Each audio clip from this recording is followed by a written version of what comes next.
विराटनगर के राजा विजय प्रताप एक बहुत ही अच्छे राजा थे।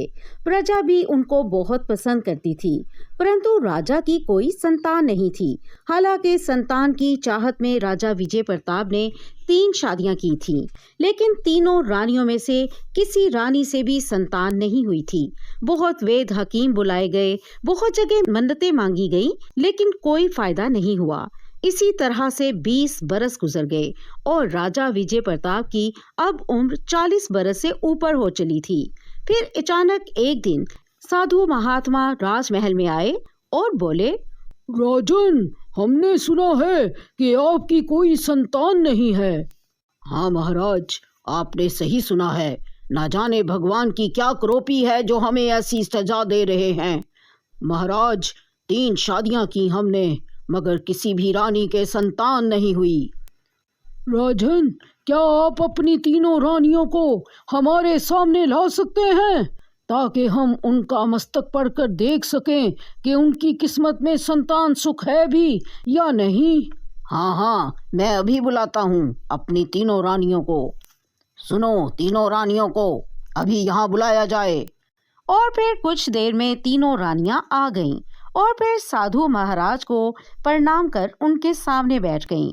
साधु महाराज ने रानियों के चेहरों को बड़े गौर से देखा और फिर कहा, राजन, आप भाग्यशाली हैं। इन तीनों की किस्मत में संतान सुख है, आप चिंता न करें। और फिर साधु महाराज ने अपने थैले से 3 फल निकालकर तीनों रानियों को एक एक फल दिया और कहा, बच्चों, ये लो और इन्हें श्रद्धा पूर्वक खा लेना, और अब आप तीनों जा सकती हैं। और फिर तीनों रानियों के चले जाने के बाद जब साधु महाराज और राजा अकेले रह गए, तब साधु महाराज ने कहा, राजन, तीनों रानियों के एक एक बेटा होगा, सब ठीक होगा, परंतु आपको एक परंपरा का त्याग करना पड़ेगा। आज तक बड़ा बेटा ही पिता की विरासत संभालता आया है और पिता की जगह राजगद्दी पर बैठता आया है, लेकिन आपको ये परंपरा बदलनी पड़ेगी। बताइए महाराज, इस पर हमें क्या करना होगा? कुछ ज्यादा नहीं राजन, आपको अपने सबसे छोटे बेटे को राजगद्दी सौंपनी होगी, क्योंकि आपका बड़ा बेटा राजा नहीं बन सकेगा। अगर आपने अपने बड़े बेटे को राजगद्दी सौंप दी तो बहुत जल्दी पूरे विराट नगर राज्य का पतन हो जाएगा और पूरे राज्य में अचानक अकाल पड़ जाएगा और प्रजा बहुत दुखी हो जाएगी। ठीक है महाराज, मैं इन बातों का ध्यान जरूर रखूंगा। आपकी कृपा से हमें संतान सुख प्राप्त हो तो हम आपकी झोली हीरे जवाहरात से भर देंगे।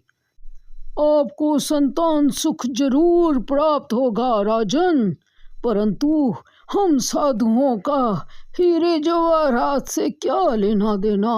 हम तो इस भगवान के दूत हैं और जनता की सेवा कर रहे हैं। भगवान आपको खुश रखे राजन, अब हम चलते हैं।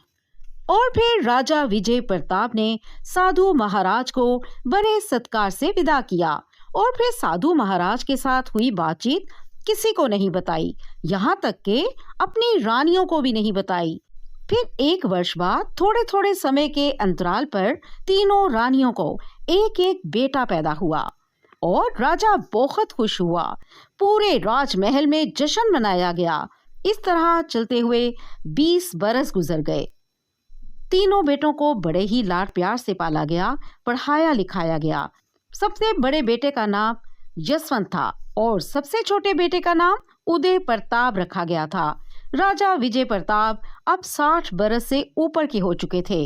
फिर एक दिन महामंत्री राजा के पास आए और बोले, राजा साहब, मेरा विचार है अब आपको यशवंत राजा को राजनीति सौंप देनी चाहिए, ताकि प्रजा का इंतजार भी खत्म हो और हमारा भी। आप ठीक कह रहे हैं महामंत्री जी, परंतु अभी समय नहीं आया राजकुमार घोषित करने का।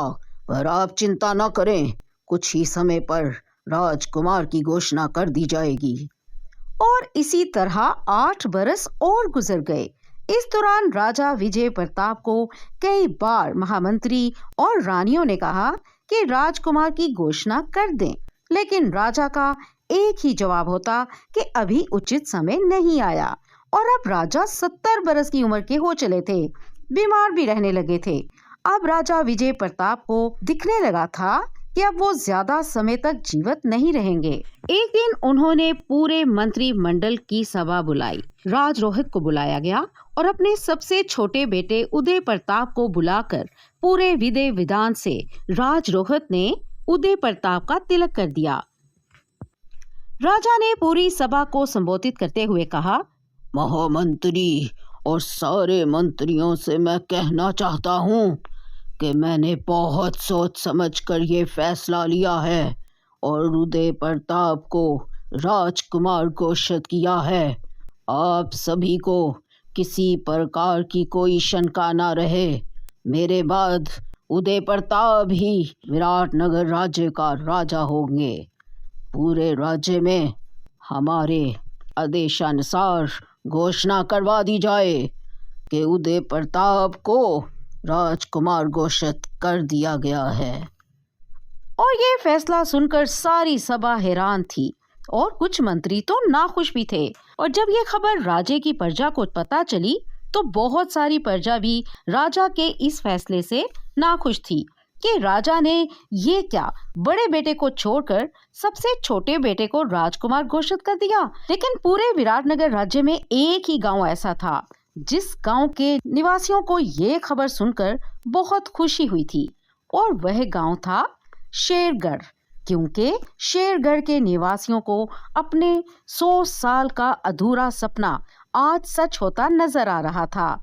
और फिर राजा ने अपनी तीनों रानियों और तीनों बेटों को बुलाकर 20-22 साल पहले साधु महाराज द्वारा कही गई सारी बातें बताईं। इसलिए बेटा, मैं नहीं चाहता था कि मेरी गलती की वजह से पूरा विराटनगर राज्य संकट में आए और प्रजा परेशान हो, इसलिए मैंने ये फैसला किया। लेकिन तुम लोग इस राज को राज ही रखना, और उदय बेटा, तुम अपने दोनों बड़े भाइयों का ख्याल रखना, कभी उनको अनदेखा मत करना और आपस में कभी झगड़ा मत करना। और फिर वही हुआ जो होना था।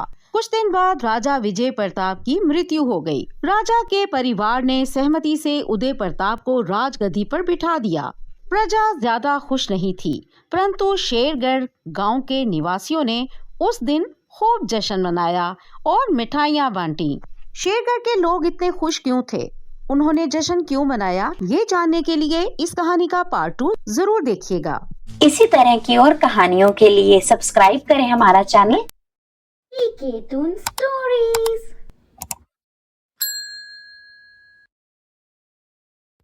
पीके टून स्टोरीज।